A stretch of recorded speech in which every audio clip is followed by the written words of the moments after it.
biak mal ka Noor Online TV ka jan gwasme dera mal kenyam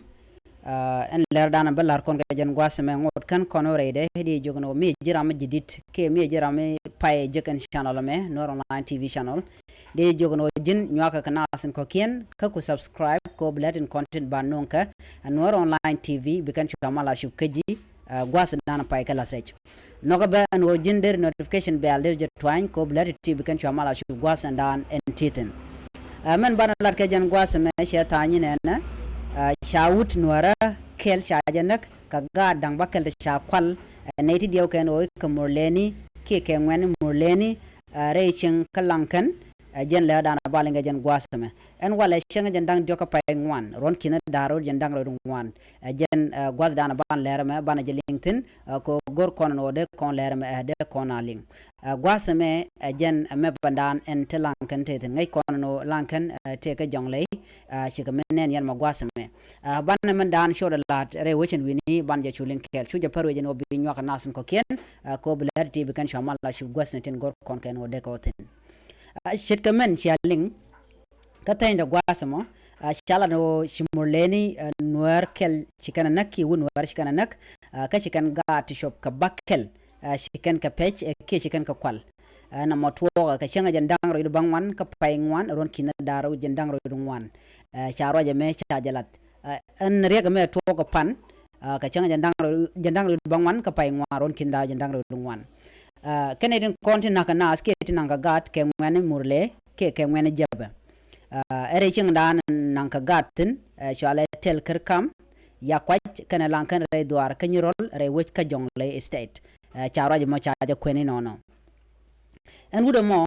jala kel kane tijal chailat jente niam kana doli nye dang diech ka dol kel jen kan ka ya kwaj waka ka lankan charo je mo chaja kweni nono ko duob mo te kere o midide long ay kono ko duob nane ka jen tel piu titen ke gwat mede na ma tin ke piu la kana jel ka wer la kana jen ka wer e wichin wini be kana chu jal wer man mi chi ke chu gwas dan en chi ko en wakatin ko wer la koje la pin la koje ke chiro chena mala naga chu ne to chu kan pen teni nenden kono chal ke ngwan murleni da duob te chaga nyurka aken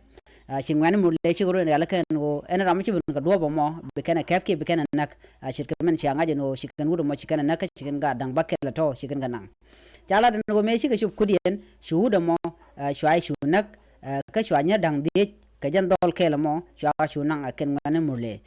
shu tang na shu karuden shu bar shu ku kene den content gor ke wuda mo kana ga jel ka kel ko jan jel ka war jel kana lani tin wan kela bon ka jel kan ka wer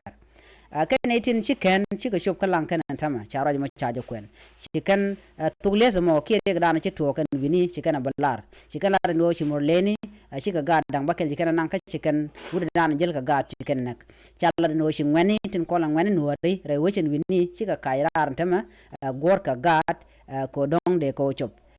chala do ngut ka jor ka kan tok kan loch ka do badana chicken o jigen wini chiga chicken nan ka chicken wuda dan jel ka gat kel shikan shunak ngai kon no re wish and wini ka lanken ke de kon tulara no re wika so sudan ngai kon no en wuda shwal ke yaw pai jen ka spele mayo gwase dane kan ne ben ka spele mayo chala no te ka mal tu ngane chala long re wika kobo munyo do den wore kana murlene de kan te mal kam neken dundo so mal dangro shalat ka kot pen dangro menyo da gwano tel mal teten michi yaw cha jien tama ka spele mayo ko me cha ben ka spele mayo cha guje no be mal beten kam no kan mulle antama ti yaw cha nyoko jien cha wo doren